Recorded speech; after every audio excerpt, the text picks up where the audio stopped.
Hay una cierta hora de la noche, cuando el silencio ya se ha instalado del todo y las últimas luces de la calle se han vuelto algo lejano y borroso, en que la mente empieza a preguntarse cosas que de día quizás no se permitiría, preguntas sobre el poder, sobre quién toma las grandes decisiones, sobre si existe alguna mano invisible que mueve los hilos del mundo mientras el resto de nosotros dormimos. Es una pregunta tan antigua como la humanidad misma. Y hay algo extrañamente reconfortante en el hecho de que generaciones enteras, antes que nosotros, se la hayan hecho también. Esta noche vamos a acercarnos despacio, con calma, a uno de los mitos más persistentes y apasionantes de los últimos 3 siglos, el de los Illuminati y el llamado Nuevo Orden Mundial. No lo haremos con alarma ni con prisa. Lo haremos como lo que somos, viajeros curiosos que se sientan junto al fuego para escuchar una historia larga, una que tiene raíces históricas reales, ramificaciones culturales fascinantes y una capacidad asombrosa para sobrevivir, transformarse y adaptarse a cada época que atraviesa. Porque lo que vamos a descubrir juntos esta noche es que la historia de los Illuminati tiene 2 capas muy distintas. Una es la historia real, la que ocurrió en el siglo XVIII, en la Baviera Ilustrada, protagonizada por un hombre apasionado y complicado llamado Adam Weishaupt. La otra es la historia del mito, la que nació después, alimentada por el miedo, la imaginación y una necesidad humana muy profunda de encontrar un orden oculto detrás del caos del mundo. Ambas capas son fascinantes, y esta noche las vamos a explorar juntos, con la misma calma con que se contempla el fuego, sin apresurarse, dejando que cada imagen aparezca sola y dure el tiempo que necesita.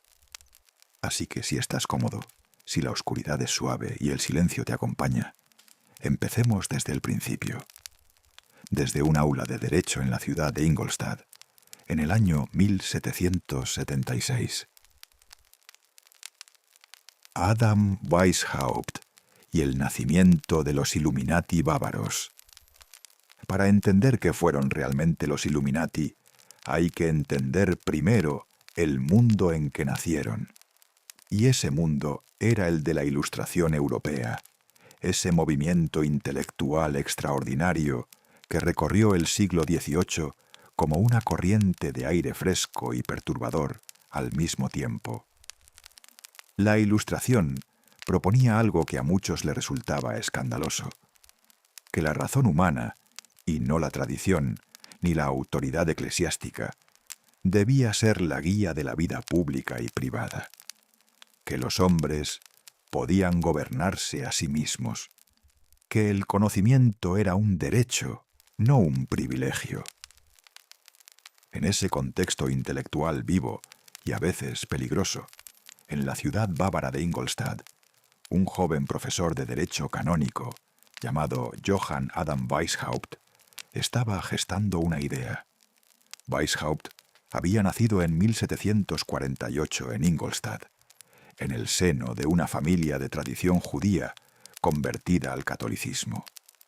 Quedó huérfano de padre siendo niño y fue criado por los jesuitas, la orden religiosa más influyente y mejor organizada de su tiempo.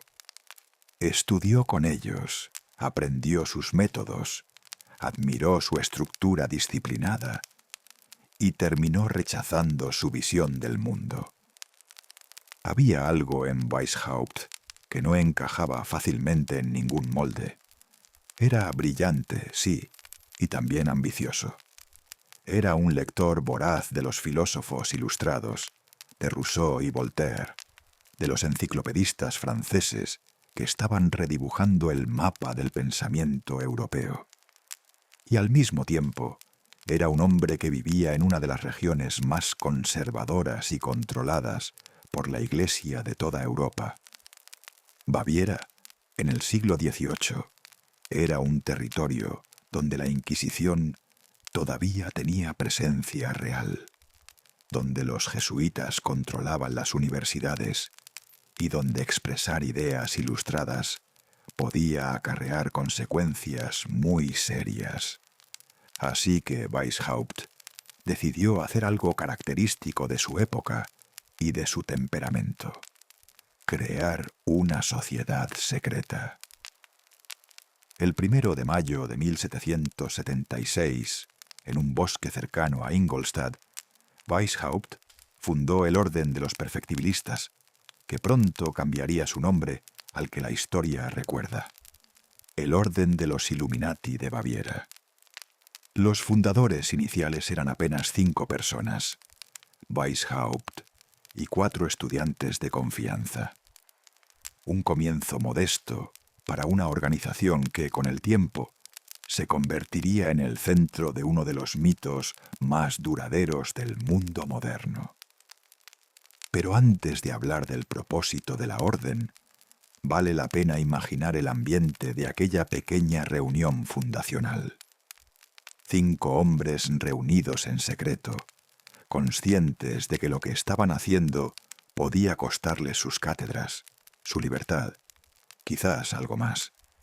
El entusiasmo de saber que estaban haciendo algo prohibido, que las ideas que se atrevían a compartir en voz alta eran ideas que el mundo oficial rechazaba. Hay algo universalmente humano en ese momento: la cofradía de quienes sienten que saben algo que los demás no están preparados para ver. ¿Cuál era el propósito de esta orden? Aquí es donde conviene ser precisos, porque la realidad histórica difiere bastante de la imagen que la cultura popular ha construido con los siglos. Los objetivos de Weishaupt eran esencialmente ilustrados: promover el pensamiento racional, combatir el fanatismo religioso y la superstición, reducir la influencia de la Iglesia sobre los asuntos del Estado y fomentar una moral basada en la razón y la virtud cívica. En otras palabras, los Illuminati bávaros eran en su origen un club filosófico con pretensiones reformistas, heredero directo del espíritu enciclopedista francés. Por supuesto, Weishaupt no podía proclamar esto abiertamente. En la Baviera de su tiempo, hacerlo habría significado perder su cátedra, enfrentarse a la Iglesia y quizás algo peor. De ahí el secreto. De ahí los rituales, los nombres en clave, la estructura jerárquica. Los miembros de la orden adoptaban nombres clásicos o simbólicos. Weishaupt se llamaba a sí mismo Espartaco dentro de la organización, en referencia al líder esclavo que se atrevió a desafiar al poder más grande de su tiempo. La estructura de la orden estaba dividida en grados, inspirada parcialmente en la masonería, aunque Weishaupt tenía una relación ambivalente con los masones. En los grados más bajos, los iniciados recibían una formación filosófica y moral. Solo al ascender en la jerarquía, se les revelaban los verdaderos objetivos de la organización. Era un sistema de conocimiento progresivo, en capas, que servía tanto para proteger la orden como para mantener la motivación y la lealtad de sus miembros. Uno de los momentos más decisivos en la historia de los Illuminati bávaros fue el encuentro de Weishaupt con Adolf von Nigge, un aristócrata alemán que se unió a la orden en 1780. Nigge era un organizador excepcional, un hombre con amplias conexiones en las redes masónicas de habla alemana, y gracias a su trabajo, la orden creció de manera espectacular. De los pocos cientos de miembros iniciales, los Illuminati pasaron a tener entre 2.000 y 3.000 miembros en su momento de mayor expansión, distribuidos en distintas ciudades de los territorios germánicos, con presencia, además, en Francia, Italia, Hungría y otros países europeos. Entre sus miembros se contaban nombres notables: filósofos, funcionarios, nobles ilustrados, escritores. El poeta y dramaturgo Johann Wolfgang von Goethe es quizás el nombre más reconocido que se asocia a los Illuminati bávaros, aunque la naturaleza exacta de su pertenencia es debatida por los historiadores. También el duque Ernst II de Sajonia-Gotha fue miembro. Eran hombres de su tiempo, imbuidos del optimismo ilustrado, convencidos de que la razón podía transformar la sociedad si se le daba espacio para crecer. Y sin embargo, la orden contenía ya las semillas de su propia destrucción. Una de las cosas más reveladoras sobre los Illuminati bávaros, cuando se los estudia con detenimiento, es que su historia interna no fue ni mucho menos la de una maquinaria perfecta y coordinada, operando en las sombras con precisión quirúrgica. Fue más bien la historia de un grupo de hombres inteligentes y apasionados que discutían entre sí con frecuencia, que tenían diferencias ideológicas significativas y que nunca lograron superar del todo las contradicciones inherentes a su proyecto. La tensión más importante fue la que se desarrolló entre Weishaupt y Knigge. Ambos compartían el objetivo general de reformar la sociedad a través de la razón, pero diferían profundamente en los medios y en la visión de qué debía ser exactamente la orden.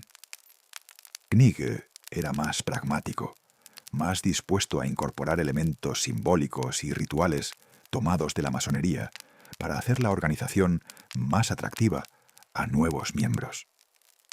Weishaupt, por su parte, desconfiaba de ese camino, temiendo que los rituales vacíos reemplazaran al contenido filosófico genuino. Esta tensión es importante porque revela algo fundamental sobre la naturaleza real de los Illuminati.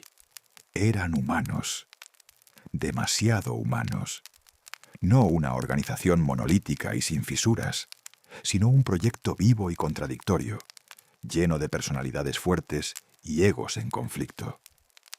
Knigge terminó abandonando la orden en 1784, frustrado y amargado. Fue solo uno de varios choques internos que debilitaron la cohesión del grupo. Mientras tanto, en el exterior, las cosas se estaban complicando también. El elector de Baviera, Carlos Teodoro, era un gobernante conservador con escasa simpatía por las ideas ilustradas. En 1784, impulsado por informes sobre las actividades de diversas sociedades secretas, emitió un edicto que prohibía todas las órdenes no autorizadas por el Estado. Los Illuminati estaban explícitamente en el punto de mira, aunque el edicto no los mencionaba por su nombre en un primer momento. La situación se agravó en 1785, cuando un mensajero de la orden, que presuntamente llevaba documentos internos, murió de un rayo cerca de Ratisbona. Según la tradición, los documentos que llevaba consigo fueron confiscados por las autoridades bávaras y revelaron los planes y la estructura de la organización. Si este episodio ocurrió exactamente así, o es en parte leyenda, resulta difícil de establecer con certeza. Pero lo que sí es histórico es que ese mismo año, Carlos Teodoro emitió un nuevo edicto que prohibía explícitamente a los Illuminati y declaraba a la orden disuelta. Weishaupt tuvo que huir de Baviera. Se exilió en Gotha bajo la protección del duque Ernst II, donde vivió tranquilamente durante décadas, escribiendo libros filosóficos en los que defendía sus ideas y reflexionaba sobre el fracaso de su proyecto. Murió en 1830, a los 82 años, un hombre que había vivido lo suficiente para ver cómo su modesta orden bávara se transformaba en la imaginación pública en algo completamente diferente a lo que él había creado. La orden como tal había dejado de existir operativamente. No hay evidencia histórica creíble de que continuara funcionando de manera organizada después de 1785. Los historiadores modernos que han estudiado el período coinciden en que los Illuminati bávaros fueron una organización real pero efímera, que tuvo su momento y luego se disolvió, como tantos otros proyectos del entusiasmo ilustrado. Y sin embargo, la historia estaba apenas comenzando. Entre los años 1797 y 1798, mientras Europa todavía temblaba con las reverberaciones de la Revolución Francesa y el fantasma de Napoleón empezaba a asomarse en el horizonte, 2 libros aparecieron casi simultáneamente y cambiaron para siempre la historia de cómo la gente hablaba de los Illuminati. El primero fue obra de un sacerdote y escritor escocés llamado John Robison. Se titulaba Pruebas de una conspiración contra todas las religiones y los gobiernos de Europa, y su tesis era simple y aterradora. La Revolución Francesa no había sido un levantamiento espontáneo del pueblo francés, sino el resultado de una conspiración deliberada, orquestada por los Illuminati bávaros, que habían infiltrado las logias masónicas de toda Europa para derribar los tronos y las iglesias. Robison presentaba documentación, citaba fuentes, construía un argumento que a muchos lectores de su época les pareció convincente. Casi al mismo tiempo, el jesuita francés Augustin Barruel publicó sus memorias para servir a la historia del jacobinismo, una obra en varios volúmenes que llegaba a conclusiones similares. Según Barruel, la conspiración iluminista era todavía más vasta. Se remontaba a la Edad Media, pasaba por los templarios, los masones, los filósofos ilustrados, y culminaba en los Illuminati como la expresión más reciente y peligrosa de un plan centenario para destruir el orden cristiano. Estos 2 libros son fundamentales para entender cómo nació el mito moderno de los Illuminati.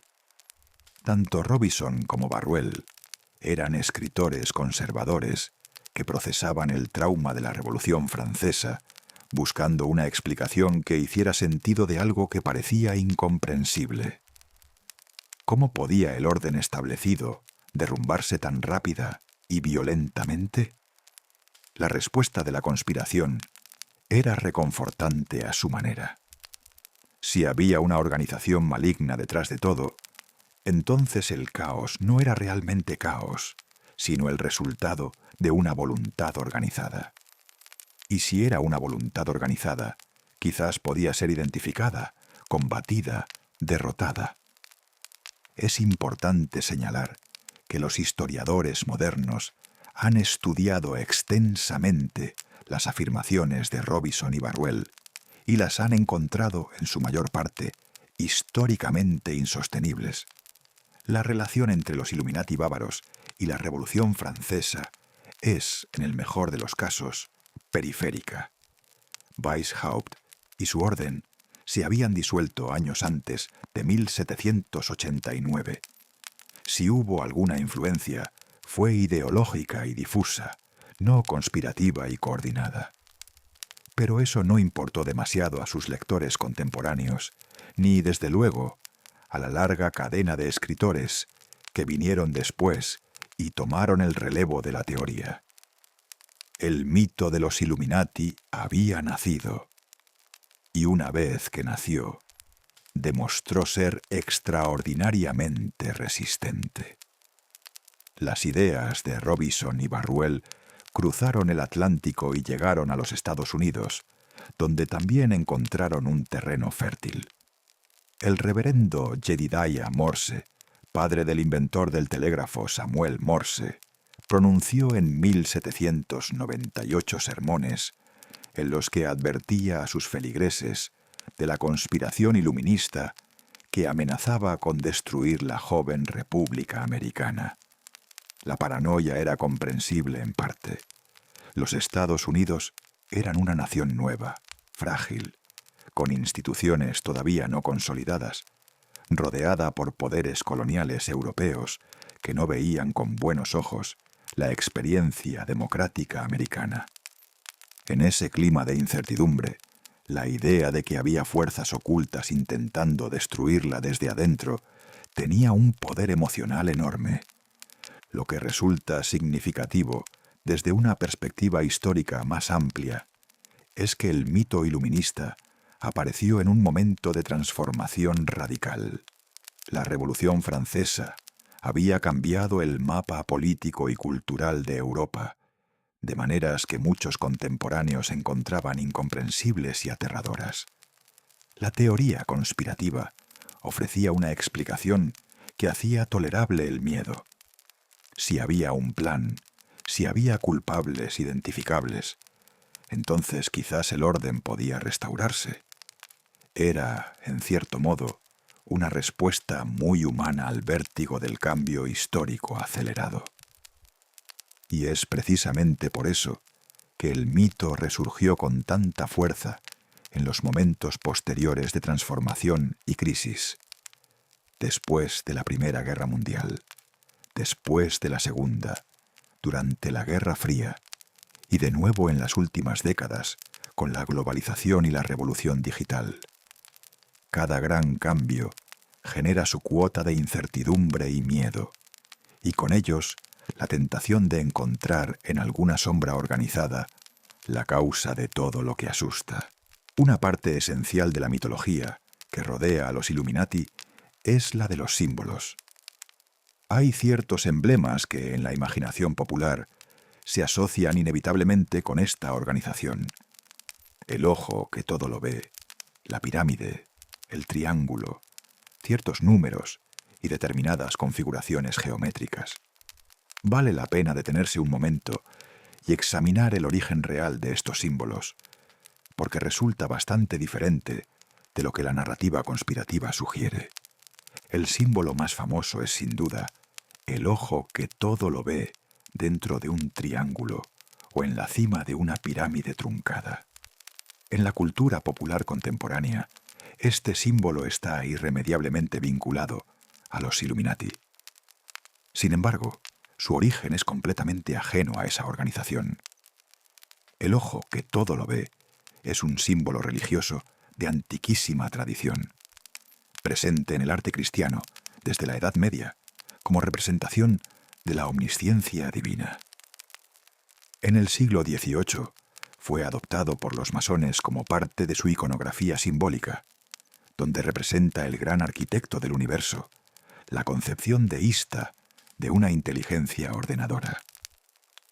Su presencia más famosa y debatida es en el gran sello de los Estados Unidos, visible en el reverso del billete de $1. Este sello fue diseñado entre 1776 y 1782 por un comité de los padres fundadores estadounidenses, entre los que había efectivamente algunos masones, aunque no Illuminati. El ojo sobre la pirámide truncada representa la providencia divina que vela por el nuevo país, y la pirámide sin terminar simboliza que la nación todavía está en construcción. Los historiadores americanos son bastante unánimes en esta interpretación, que está bien documentada en los registros del período.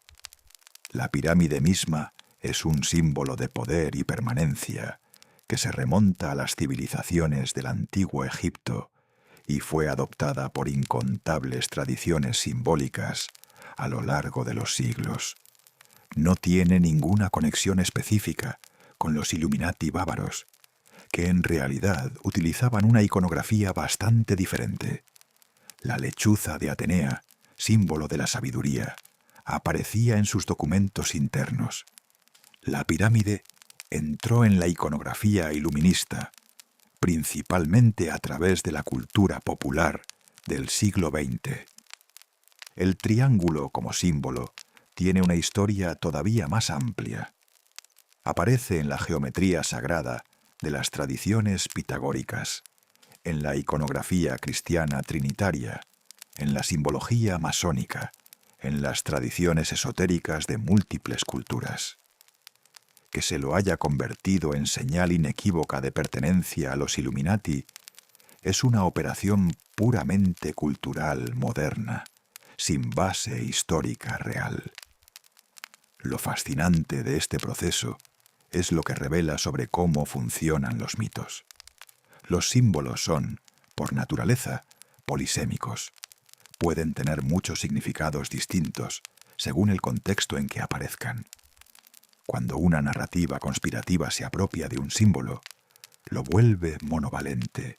Ya solo significa una cosa, y esa cosa es la presencia de la conspiración.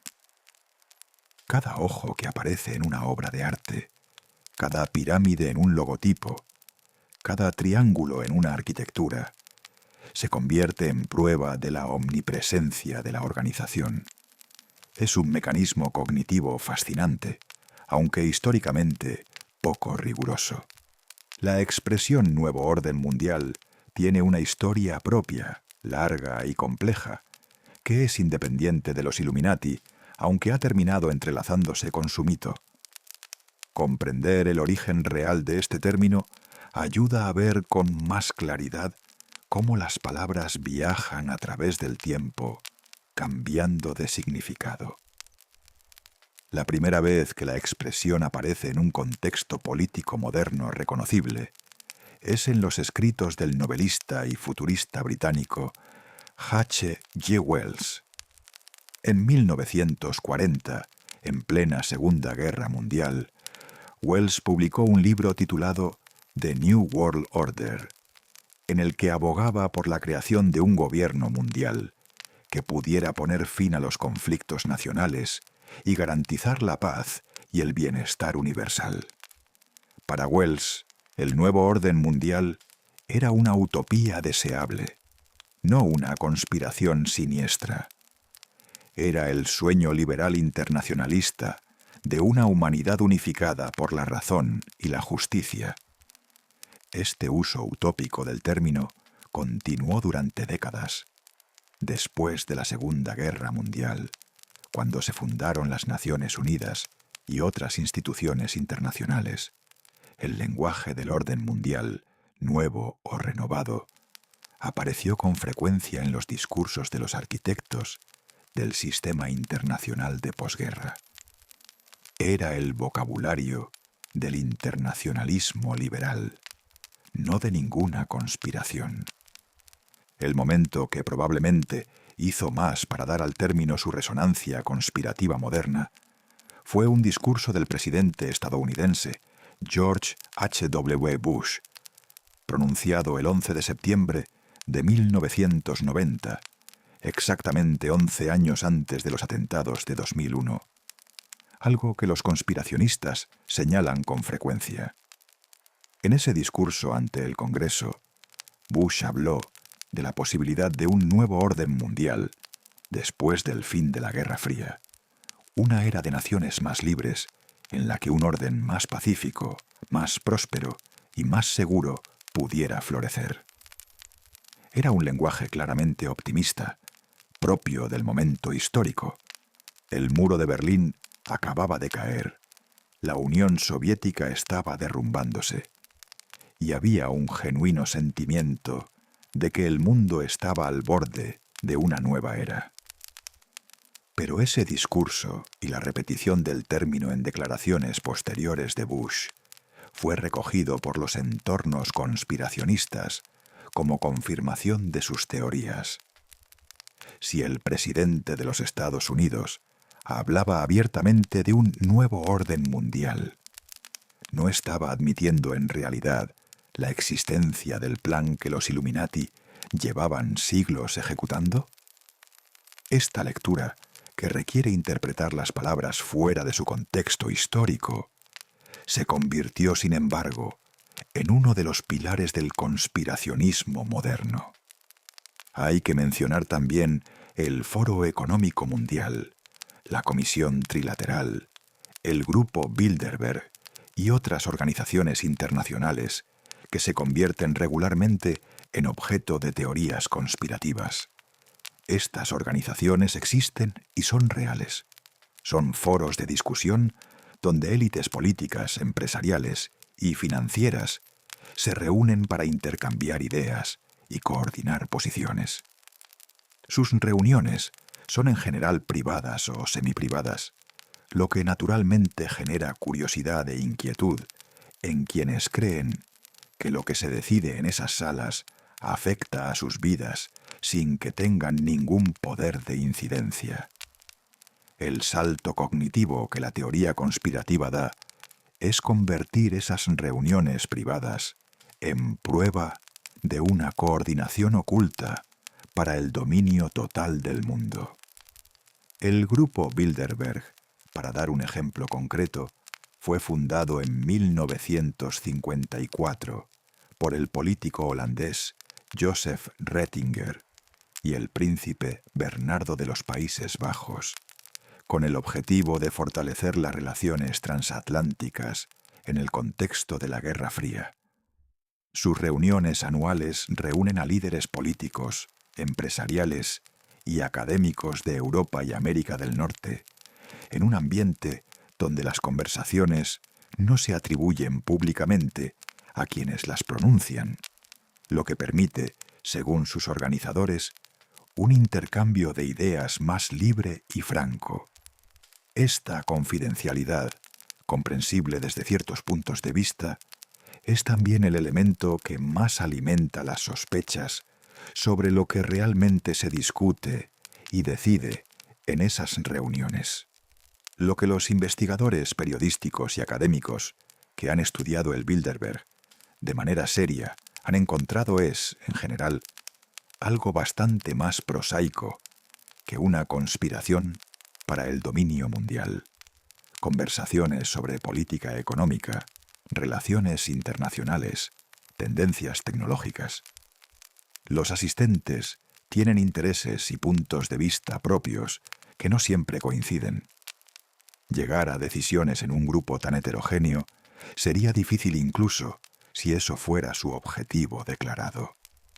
Lo cual no significa que el poder y la influencia que se acumula en esa sala sea irrelevante, sino que la imagen de una coordinación perfecta y omnipotente no se sostiene ante la evidencia disponible. Para entender bien el lugar de los Illuminati en la historia, ayuda a situarlos dentro de una tradición más amplia, la de las sociedades secretas reales que han existido a lo largo del tiempo en distintas culturas. Porque las asociaciones secretas son, en realidad, un fenómeno humano antiquísimo y bastante universal, y su existencia responde a necesidades comprensibles. En un mundo donde ciertas ideas son peligrosas de expresar abiertamente, la estructura secreta ofrece protección.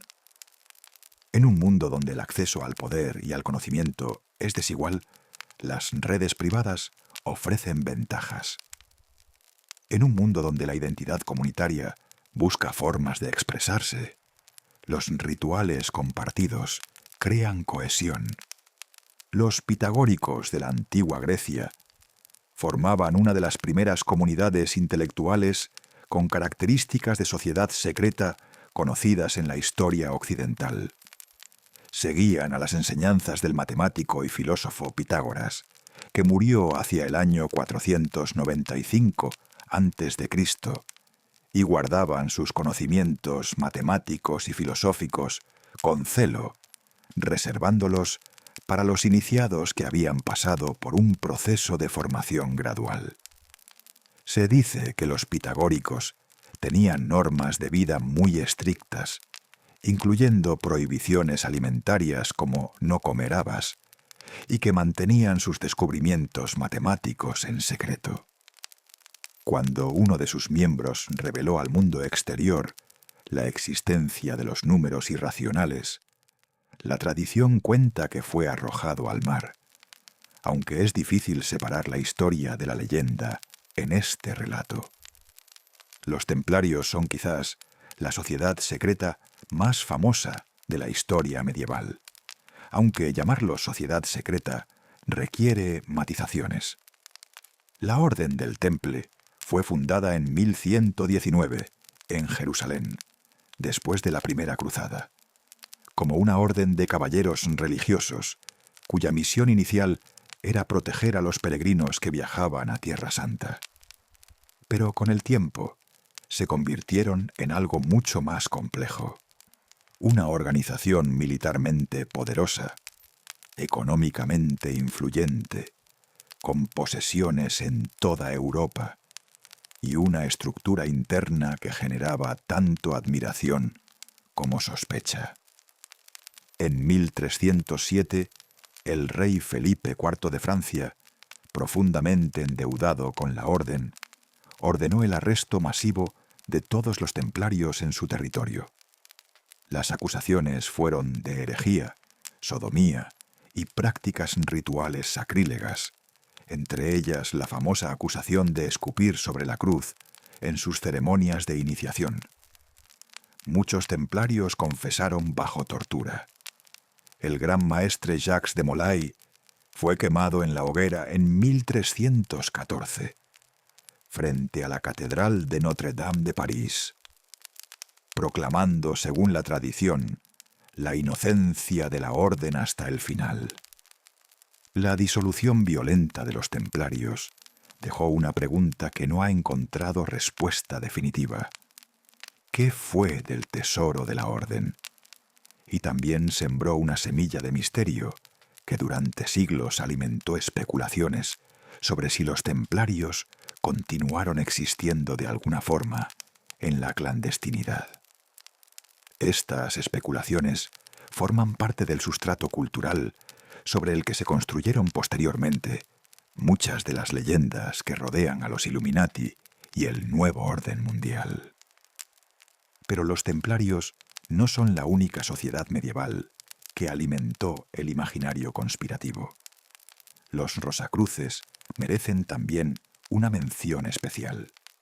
A principios del siglo XVII, entre 1614 y 1616, circularon por Europa unos misteriosos manifiestos que anunciaban la existencia de una fraternidad secreta llamada la Orden Rosacruz, fundada, según el texto, por un legendario caballero alemán llamado Christian Rosenkreuz, que habría vivido en el siglo XV y habría adquirido conocimientos esotéricos durante viajes por Oriente. Los manifiestos causaron sensación en los círculos intelectuales europeos. La pregunta de si la Orden Rosacruz era real o una elaborada ficción literaria ha ocupado a los historiadores durante 4 siglos. La conclusión más aceptada hoy es que los manifiestos fueron probablemente obra de un círculo de intelectuales protestantes alemanes, liderados por el teólogo Johann Valentin Andreae, que utilizaron el formato de la revelación esotérica para difundir ideas reformistas religiosas y filosóficas. Pero la semilla de la fraternidad secreta de sabios, que poseen conocimiento oculto y trabajan para transformar el mundo, quedó plantada y germinaría en muy distintas direcciones en los siglos siguientes. La masonería, que surge de manera reconocible a principios del siglo XVIII en Gran Bretaña, a partir de los gremios de constructores medievales, merece especial mención porque es la sociedad secreta con la que los Illuminati tuvieron contacto real y con la que más frecuentemente se los confunde. La masonería moderna no es, históricamente, una organización conspirativa, en el sentido en que las teorías lo sugieren. Es una fraternidad de orientación filosófica y moral que utiliza el simbolismo de la construcción arquitectónica para transmitir enseñanzas sobre virtud, conocimiento y fraternidad humana. Sin embargo, la masonería sí tuvo y tiene características que la hacen vulnerable a las interpretaciones conspirativas. Sus rituales son secretos para los no iniciados. Su organización, en logias relativamente autónomas, da lugar a versiones muy diversas en distintos países, y entre sus miembros históricos se cuentan personajes tan influyentes que cualquier decisión política o cultural en la que estuvieran involucrados puede presentarse, si se quiere, como parte de un plan masónico. Hay un momento preciso en que los Illuminati pasan de ser un objeto de teorías conspirativas relativamente marginales a convertirse en un fenómeno cultural masivo, omnipresente en la música, el cine, la televisión y, más tarde, en Internet. Ese momento se produce fundamentalmente en las últimas décadas del siglo XX y se acelera exponencialmente con la llegada de la era digital. En 1975, el escritor y activista americano Robert Anton Wilson, junto con Robert Shea, publicó la trilogía de novelas conocida como Illuminatus. Este proyecto literario extraordinario era una parodia alocada y muy inteligente de las teorías conspirativas, que mezclaba elementos reales con inventados de manera deliberadamente confusa, creando una narrativa que hacía imposible distinguir lo verdadero de lo ficticio. Wilson era un escéptico que admiraba a los filósofos ilustrados y tenía un sentido del humor muy desarrollado. Su trilogía era esencialmente una broma elaboradísima sobre la credulidad humana y la tendencia a ver patrones donde no los hay. El problema, o quizás la genialidad, de Illuminatus es que fue leída por muchos lectores no como una parodia, sino como una revelación. La riqueza de sus detalles, la profusión de referencias reales e inventadas, el tono de Knowing Insider que Wilson adoptaba, todo conspiraba para crear en ciertos lectores la sensación de que el autor debía saber algo.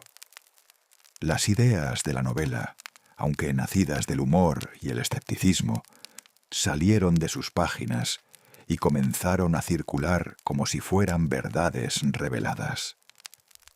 A partir de los años 90, los Illuminati comenzaron a aparecer en la cultura popular de manera sistemática.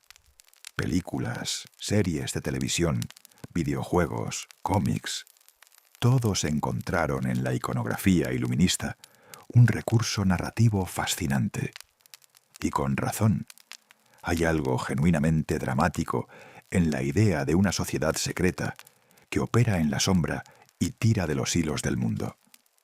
Es un dispositivo narrativo poderoso, precisamente porque toca miedos y preguntas muy reales sobre el poder, la transparencia y la autonomía individual. Pero fue Internet el que transformó definitivamente la relación de la cultura popular con los Illuminati. En los foros y tablones de mensajes de los años 90 y 2000, las teorías conspirativas encontraron por primera vez un espacio de difusión masiva y horizontal, donde podían crecer sin los filtros que los medios tradicionales imponían. Cualquier persona podía publicar su análisis de los símbolos en el videoclip de un artista famoso, señalar el gesto de un político como señal de su pertenencia a la orden, o conectar eventos aparentemente inconexos en una narrativa coherente. El resultado fue una proliferación extraordinaria de variantes de la teoría iluminista. En algunas versiones, los Illuminati son una élite financiera que controla los bancos centrales del mundo. En otras, son los creadores del sistema educativo moderno, diseñado para mantener a las masas ignorantes y complacientes. En algunas versiones más extravagantes, son una raza de reptiles que habitan cuerpos humanos, una idea que popularizó el escritor y orador británico David Icke, y que en sus peores derivaciones adopta formas que recuerdan muy directamente a los viejos prejuicios antisemitas. Uno de los fenómenos culturales más interesantes de los últimos años es la manera en que ciertos artistas han jugado deliberadamente con la simbología iluminista en sus videos musicales y actuaciones. Beyoncé, Jay-Z, Madonna, Kanye West y muchos otros han aparecido en contextos visuales con triángulos, ojos, pirámides y otros elementos asociados al imaginario iluminista. La pregunta que siempre surge es si estos gestos son afirmaciones reales de pertenencia a alguna organización, declaraciones irónicas de conocimiento de la cultura conspirativa, o simplemente decisiones estéticas de sus directores artísticos que saben que esos símbolos generan conversación y tráfico en Internet. En la mayoría de los casos, la respuesta más probable es la tercera o la segunda. En la cultura de la atención en que vivimos, lo enigmático y lo potencialmente escandaloso tiene un valor de mercado enorme. Un videoclip que genera miles de videos de análisis conspirativo en YouTube es un videoclip que se ve millones de veces. Hay una economía de la atención que hace rentable el misterio y la ambigüedad, independientemente de si hay detrás alguna verdad esotérica. Esta última observación merece detenerse un momento. Los historiadores y sociólogos que estudian las teorías conspirativas han señalado con preocupación las conexiones entre ciertas versiones de la teoría iluminista y los prejuicios antisemitas. La imagen del pequeño grupo de hombres poderosos que opera en la sombra para controlar las finanzas mundiales tiene una historia oscura en la cultura occidental, y cuando esa imagen se invoca sin las necesarias precauciones históricas, puede resultar en la reactivación de estereotipos muy peligrosos. No todos quienes creen en los Illuminati son antisemitas, ni mucho menos. Pero la estructura narrativa de ciertas versiones de la teoría comparte demasiado con esas tradiciones como para ignorar el problema. Para entender por qué las teorías sobre los Illuminati y el nuevo orden mundial son tan persistentes y atractivas, es necesario hacer una pausa y reflexionar sobre algo que los psicólogos han estudiado extensamente en las últimas décadas: los mecanismos cognitivos y emocionales que hacen que los seres humanos encuentren las teorías conspirativas convincentes y reconfortantes. El primero de esos mecanismos es lo que los psicólogos llaman detección de agencia. Los seres humanos somos máquinas extraordinariamente sensibles a detectar intenciones y planes en los eventos que nos rodean. Esta sensibilidad tiene un valor evolutivo obvio. En un mundo donde los predadores y los rivales podían atacar en cualquier momento, percibir intenciones antes de que se manifestaran abiertamente podía ser la diferencia entre sobrevivir y morir. El problema es que esta misma sensibilidad nos hace propensas a ver intenciones y planes donde no los hay. Cuando algo malo nos ocurre, tendemos casi instintivamente a buscar a alguien que lo haya planeado. El segundo mecanismo es la necesidad de coherencia narrativa. Las mentes humanas no están diseñadas para procesar con comodidad el caos y la contingencia. Cuando los eventos del mundo carecen de una causa clara o de un responsable identificable, experimentamos una incomodidad que los psicólogos llaman ansiedad ante la incertidumbre. Las teorías conspirativas ofrecen algo muy valioso: un relato coherente, donde los eventos más caóticos y perturbadores tienen una causa clara, un responsable identificable y un plan subyacente. Paradójicamente, creer que hay una élite malvada y todopoderosa controlando el mundo es, en cierto sentido, más tranquilizador que creer que el mundo es un sistema complejo y caótico, donde nadie tiene el control completo de nada. El tercer mecanismo es el sesgo de confirmación, uno de los más estudiados y documentados en la psicología cognitiva. Una vez que adoptamos una creencia, tendemos a buscar y a prestar atención preferentemente a las evidencias que la confirman, mientras ignoramos o minimizamos las que la contradicen. En el contexto de las teorías conspirativas, esto crea un sistema prácticamente cerrado. Cualquier evento que parezca confirmar la teoría es evidencia, y cualquier evento que parezca contradecirla es evidencia de que la conspiración es todavía más profunda de lo que se pensaba, pues sus agentes están activamente tratando de despistarla.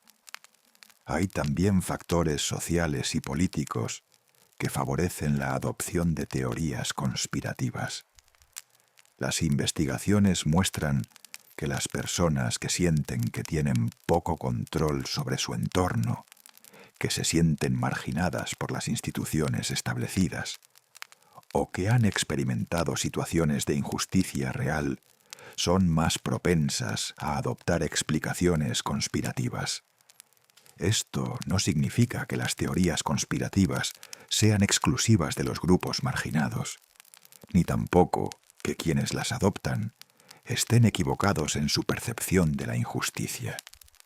Simplemente significa que la vulnerabilidad ante las narrativas conspirativas se incrementa en condiciones de incertidumbre e impotencia.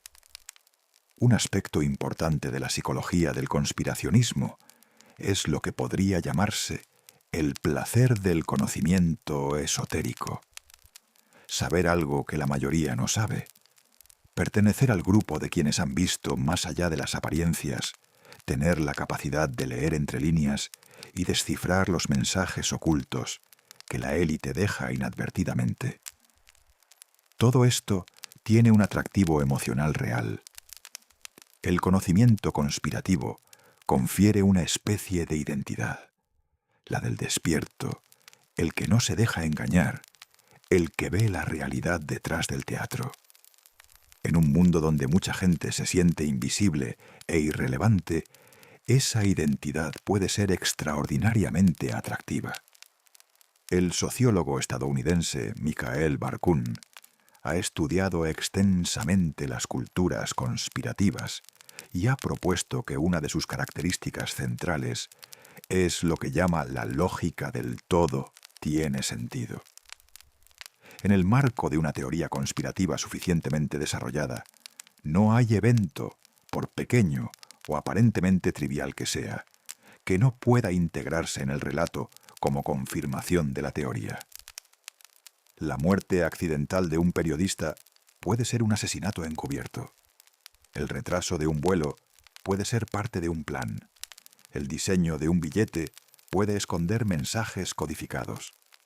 Esta elasticidad interpretativa hace que la teoría sea, en términos lógicos, prácticamente infalsificable. No existe ningún evento posible que pueda demostrar definitivamente que la conspiración no existe, porque cualquier evento puede incorporarse al relato. Todo esto importa, porque entender por qué las personas creen en las teorías conspirativas es el primer paso para responderles con empatía en lugar de con condescendencia. En general, quienes adhieren a estas teorías no son simplemente crédulos o irracionales. Son personas que están procesando miedos reales sobre el poder, la transparencia y la justicia usando las herramientas cognitivas que todos los seres humanos compartimos. La diferencia está en las evidencias que se usan y en la disposición a revisarlas. Y hay que decirlo también con claridad, que muchas teorías conspirativas específicas sean históricamente insostenibles, no significa que no existan conspiración reales. La historia está llena de ellas. Hay conspiraciones que se han descubierto y documentado.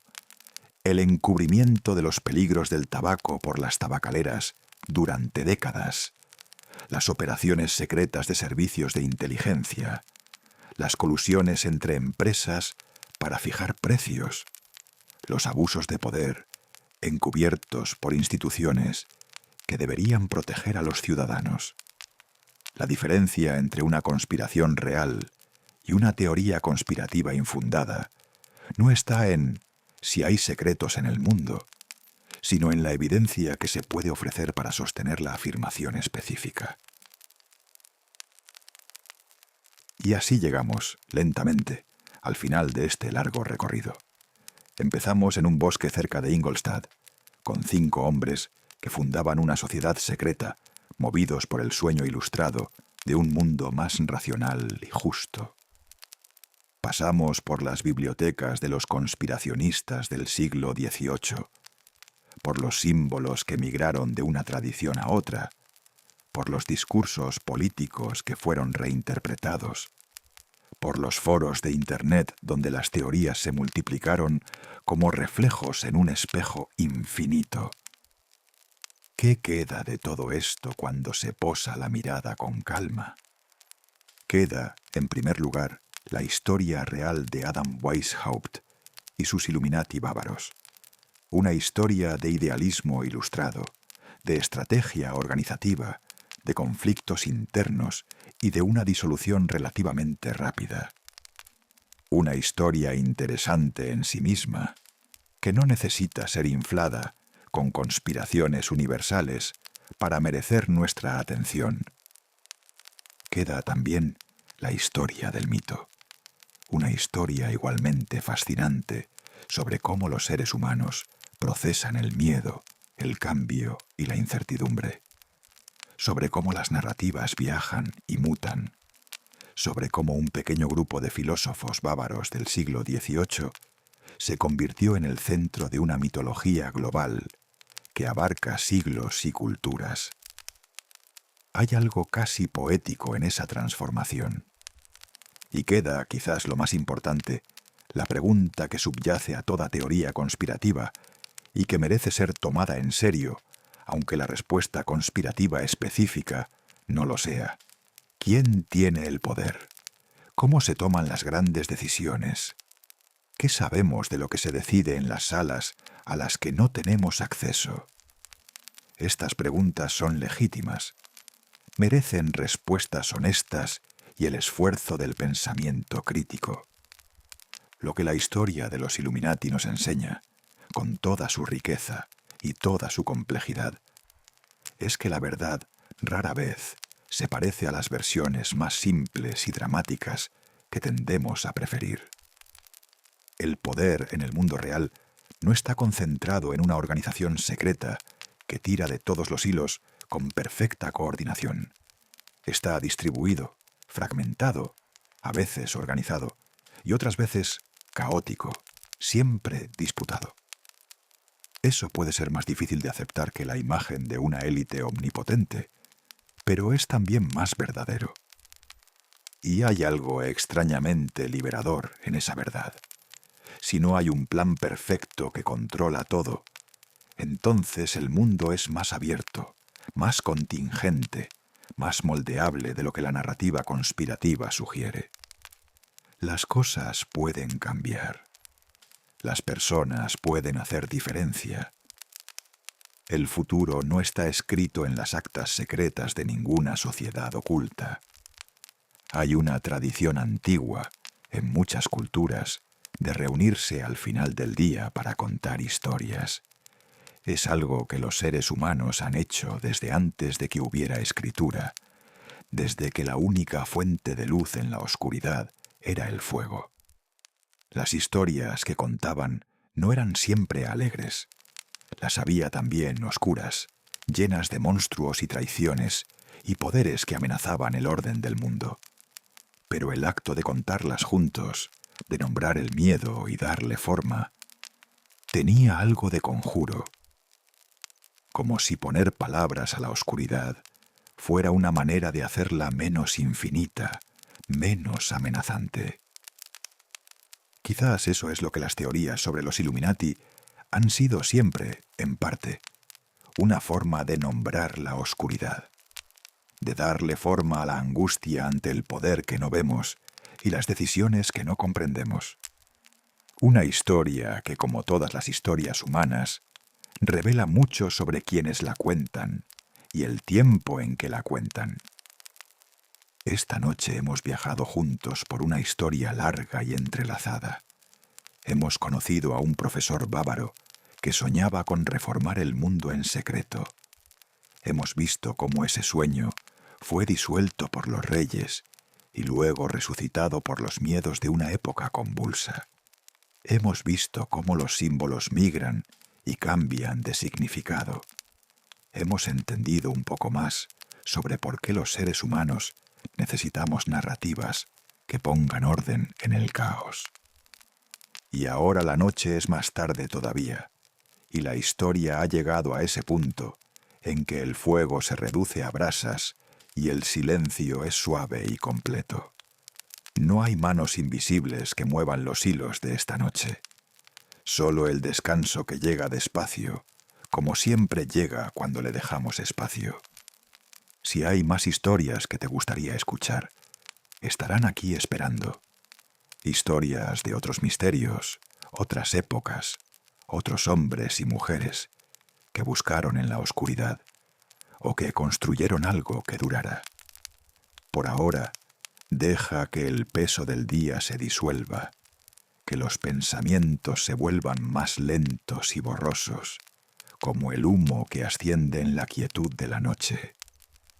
Cierra los ojos, si no lo has hecho ya, y deja que el descanso haga lo que sabe hacer mejor. Historias al fuego lento, donde la historia de la humanidad se cuenta despacio, como un susurro al final del día.